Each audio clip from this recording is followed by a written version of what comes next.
Hello दोस्तों, मैं हिमांशु कुमार आप सभी लोगों का स्वागत करता हूं हमारे चैनल कॉमिक्स ज़ीरो पर। दोस्तों, हमारी आज की कॉमिक्स है तिरंगा की कॉमिक्स, जिसका नाम है ज़िद्दी। तो दोस्तों, हम इसका पार्ट 1 पहले से ही पढ़ चुके हैं और ये पार्ट 2 है। तो चलिए दोस्तों, पार्ट 2 शुरू करते हैं। और उसे पहनकर बन गया था तिरंगा, मेरा हथियार बनी वह ढाल जो अपने घर के पास चौक पर लगी शिवाजी की उस मूर्ति के हाथ में थी, जिसे दंगाइयों ने नष्ट कर दिया था। उफ, दंगाइयों ने इस महान क्रांतिकारी को भी नहीं छोड़ा, लेकिन अभी भी सही सलामत बची उसकी यह ढाल उन शैतानों को सबक सिखाने के काम खूब आएगी। ढाल को उठाकर मैंने उसे अशोक चक्र जैसा रूप दिया और उसे लेकर निकल पड़ा। वह मेरा हथियार भी साबित हुई और बचाव का साधन भी। फिर तिरंगा बनकर मैंने दंगों को रोका और दंगा भड़काने वालों को भी सजा दे दी, लेकिन वे सब कठपुतलियां हैं। अब मुझे कठपुतलियां नचाने वालों तक पहुंचना है। हवलदार रामनाथ की आंखों में एक साथ कई भाव बदलते चले गए, जिन्हें समझकर तड़प उठा अभय का नाम का वह नौजवान।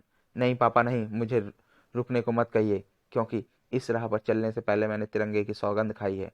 और आपका ये बच्चा आपकी तरह मिट सकता है, लेकिन तिरंगे का अपमान नहीं कर सकता।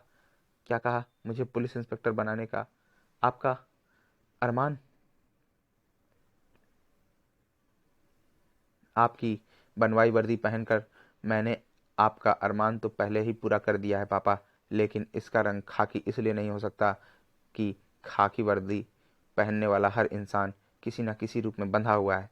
कहीं उसे कानून की मर्यादा का डर है, तो कहीं अपने से बड़े अफसरों का, और कहीं उन स्वार्थी राजनीतिज्ञों का जो अपने स्वार्थ के लिए इस खाकी वर्दी को पहनने वालों को छल से बल से अपने फायदे के लिए इस्तेमाल करते हैं। इसलिए खाकी वर्दी पहनकर मैं किसी बंधनों में नहीं बंधना चाहता। मैं उन जु मैं वह जुबान और वह उंगलियां बनना नहीं चाहता जिसे हफ्सी और पाल कुमार जैसे शैतान एक झटके में ही काट कर फेंक दें। मैं खाकी वर्दी पहनकर नहीं, बल्कि तिरंगा बनकर कानून का रखवाला बनूंगा। क्या बेइंसाफी? नहीं पापा नहीं, तिरंगे को धारण करने वाला बेइंसाफी कर ही नहीं सकता। तिरंगा तो खुद इंसाफ का ही दूसरा नाम है। तिरंगा भला किसी से क्या बेइंसाफी करेगा? रामनाथ की आंखों में उन भावों को देखकर तो आवेश में आ गया है। जिद? नहीं पापा, यह जिद नहीं है, ये इंसाफ करने और इंसाफ देने का एक तरीका है। और अगर इसी के लिए आप मुझे जिद्दी कहते हैं तो यही सही। आपका यह बेटा जिद्दी ही है। सही है तिरंगा, और तिरंगे को जिद्दी तो होना ही चाहिए, क्योंकि उसे सदा लहराते रहना है। अपना मास्क पहनकर रूम से निकल गया तिरंगा। भारत नगर में स्थित इस छोटे से घर में। कैसे हैं अब तेरे पापा? ठीक है मम्मी, लेकिन ये खबर अभी गुप्त ही रखना। पापा जब तक अच्छे होकर घर ना आ जाएं, किसी को पता नहीं चलना चाहिए। अबे भैया, खाना खा लो।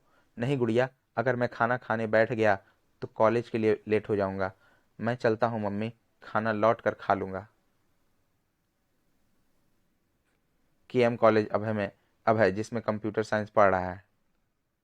पढ़ाई के सिवाय अगर अभय को किसी चीज़ की लगन है तो वो हैं किताबें। यही है ना वो किताबी कीड़ा जो प्रेसिडेंट के चुनावों में मेरे खिलाफ खड़ा हुआ है? हाँ राजा भाई, यही है। लेकिन ये बेचारा चूहा तुमसे क्या आलू बुखारे खाकर जीतेगा? जीतोगे तो तुम, क्योंकि तुम ना सिर्फ कॉलेज के तगड़े शेर हो, बल्कि इस इलाके के एमपी के लड़के भी तो हो। वैसे भी तुम्हें जीतना ही है राजा भाई, और हम तुम्हें जिताएंगे ही, चाहे इसके लिए हमें बूथ कैप्चरिंग ही क्यों ना करनी पड़ जाए। अरे राजा भाई, फिलहाल ये चुनाव का चक्कर छोड़ो और सामने से आती उस हूर की परी को देखो। सचमुच यह तो एकदम परी लगती है, सीधे जन्नत से आई हुई। एडमिशन के बाद शायद पहली बार कॉलेज में आई है यह। ए चिक एक चिक एक चेक एक राजा बाबू, चल गया कोई जादू, ना रहा दिल पे काबू, क्या कर गई हसीना। राजा ने लड़की का हाथ जा पकड़ा। हाय मिस, आप वह गाना गाइए ना। नजरें मिली दिल धड़का, मेरी धड़कन ने कहा लव यू राजा। हैं? लड़की एकदम बिगड़ उठी। हे, ये क्या बदतमीजी है, मेरा हाथ छोड़ो। अरे लड़की, ये राजा भाई हैं, जो ये कह रहे हैं उसे मान, वरना इन्हें गुस्से का दौरा पड़ गया तो तेरे लिए मुसीबत खड़ी हो जाएगी। अजीब पागल हो तुम सब, हटो, मेरा रास्ता छोड़ो। लड़की के मुंह से पागल शब्द निकलना था कि राजा की भ्रुकुटियां तनती चली गईं। ओह, राजा को सचमुच गुस्से का दौरा पड़ गया है। अधिक गुस्सा करने के साथ इसके साथ ऐसा ही होता है। अब इस लड़की की खैर नहीं। राजा ने झपटा मारकर झपट्टा मारकर लड़की की गर्दन दबोच ली। ए ए क्या बोली तूने मुझको पागल बोला? हाँ पागल हूँ मैं, और जानती है जब मैं पागल हो जाता हूँ तो क्या करता हूँ? अरे अरे राजा बाबू ये क्या कर रहे हैं आप? छोड़िए इन्हें, अभी बताता हूँ तेरे को। आई ए प्रोफेसर, भाग यहाँ से, अगर फिर पास आया तो 360 टुकड़े करके फेंक दूंगा। आह। अब कॉलेज के प्रोफेसर का यह हाल था तो और कौन आता पागल राजा के पास उस लड़की को छुड़ाने जो बुरी तरह छटपटा रही थी। उफ, पिछली बार की तरह आज यह लड़की भी राजा के पागलपन का शिकार बनकर अपने प्राण गंवाएगी। आई राजा के साथी का सोचा सच होने जा रहा था कि धड़ाक, तुम जैसे पागलों को इस कॉलेज में नहीं पागल खाने में होना चाहिए। किताबी कीड़े, तू तो अब गया इस दुनिया से। गया तो तू या या धाड़। कॉलेज जैसे पवित्र मंदिर को गुंडे बदमाशों का अड्डा बनाने वाले तुम जैसे नालायक धन कुबेरों की औलादों के लिए तेरी पिटाई एक अच्छा सबक होगा। इस प्रचंड वार से बेहोश होने के साथ ही राजा का पागलपन दूर हुआ। वाह। फिर अभय पलटा उस लड़की की तरफ। तुम ठीक तो हो ना बहन? अ हाँ भाई, मेरा नाम शिखा है। टन टन, घंटी बज चुकी है। आओ शिखा बहन, हम पीरियड अटेंड करने चलें। राजा को इसके घर ले चलो। अपने एमपी बाप के सामने होश में आया राजा फूट फूट कर रो पड़ा। पापा, उसने मुझे मारा पापा, उसने मुझे बहुत मारा, मैं उसे छोड़ूंगा नहीं पापा, मैं उसका खून पी जाऊंगा। कुछ न बोला एमपी राम मोहन, लेकिन उसकी जलती आंखें और क्रोध से तमतमाया चेहरा इस बात की चुगली खा रहा था कि उसके दिमाग में क्या है। तूफान के लक्षण थे वे, और इस तूफान से अभय एकदम बेखबर था। इनसे मिलो मिलो अभय भैया, ये अपने कॉलेज की स्टूडेंट मानसी हैं, पार्ट टाइम में ये प्रेस रिपोर्टर भी हैं। इनके भाई रोहन कपूर का नाम तो तुमने सुना ही होगा। ये यहाँ तुम्हारा इंटरव्यू लेने आई हैं।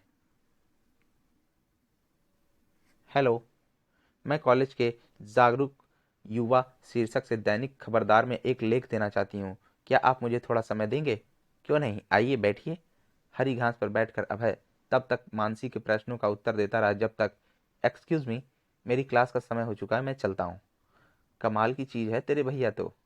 मेरे भैया को नजर ना लगाना, नहीं तो मुझसे बुरा कोई नहीं होगा। हाँ। दोनों सहेलियां खिलखिलाकर हंस पड़ी। इधर अपने ही ख्यालों में खोया अभय जब क्लासरूम में प्रवेश कर गया तो चौंका। खटाक, उस लड़के ने क्लासरूम का दरवाजा क्यों बंद कर दिया? तेरे सवालों का जवाब इधर है किताबी कीड़े, पलट के देख। रूम में घुसते वक्त तो मैंने ध्यान ही नहीं दिया कि आज यहाँ जो स्टूडेंट्स बैठे हैं वे सभी नए हैं। नहीं, ये स्टूडेंट्स हैं ही नहीं, ये तो राजा के साथ आए गुंडे हैं। साएं, और अपना इरादा इन्होंने जाहिर कर दिया है। ओह, मार डालो साले को। इस रूम में इसकी टुकड़ों में बटी लाश ही बाहर जाए। ओह, इनके पास घातक हथियार हैं और फिर ये संख्या में भी काफी हैं। चर, इन सबसे यहाँ से मुकाबला करना बेवकूफ़ी होगी, इसलिए इसलिए फिलहाल रूम से बाहर भागने में ही भलाई है। धड़ाक, वह भाग रहा है राजा, रोको उसे। राजा ने तुरंत अभय को रोकने का साधन निकाला। साले, तू राजा से बचकर नहीं जा पाएगा। धाए धाए। Oh my god, revolver. उफ, राजा के पागलपन की इंतहा है ये तो। गोलियों के चलते हुए भी रूम से बाहर निकल जाने में सफल हुआ अभय। धाए धाए, अभय के पीछे ही भागे राजा, वो उसके साथी भी। धाए धाए। इनसे बचने के लिए कॉलेज की लाइब्रेरी में घुस जाता हूँ। काफ़ी बड़ी लाइब्रेरी है, इसे इसमें शायद ही ढूंढ पाए। लाइब्रेरी में, ए अभय बाहर निकल, निकल बाहर, वरना आग लगा दूंगा इस सारी लाइब्रेरी में। धाए धाए। तभी आ पहुंचा principal. Raja Raja, stop it, ये कॉलेज कोई जंगल नहीं। प्रिंसिपल तू स्टॉप हो जा, अब अगर आवाज निकालने की कोशिश की तो तेरा हलक गोलियों से भर दूंगा। अचानक राजा की आंखें चमक उठी। नहीं नहीं रे प्रिंसिपल, मैं तुझे नहीं मारूंगा, तुझे तो मैं उस गीदड़ को मान से बाहर निकालने के लिए चारे के रूप में इस्तेमाल करूंगा। हिंसक भाव से चीख उठा राजा। ओए अभय, कान खोल कर सुन, प्रिंसिपल मेरे कब्जे में है, मैं 2.5 तक गिनूंगा, गिनती पूरी होने तक तू बाहर नहीं आया तो प्रिंसिपल के भेजे के चिथड़े उड़ा दूंगा।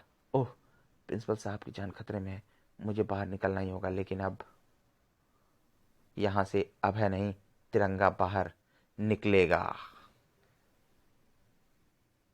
सर भड़ाक, आह। ये कौन आया? तिरंगा। तिरंगा हो या पतंगा, इसने हम पर वार किया है, भून डालो इसे।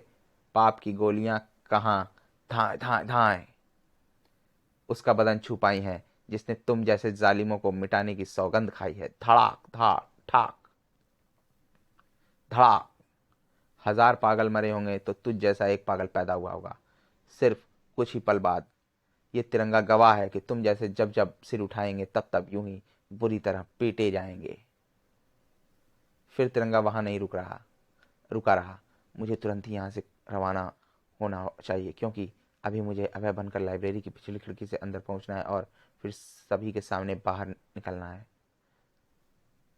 अभय जब लाइब्रेरी से बाहर निकला तब तक पुलिस भी वहां पहुंच चुकी थी। गिरफ्तार कर लीजिए इंस्पेक्टर साहब, इन्हें कॉलेज के नाम पर धब्बा है।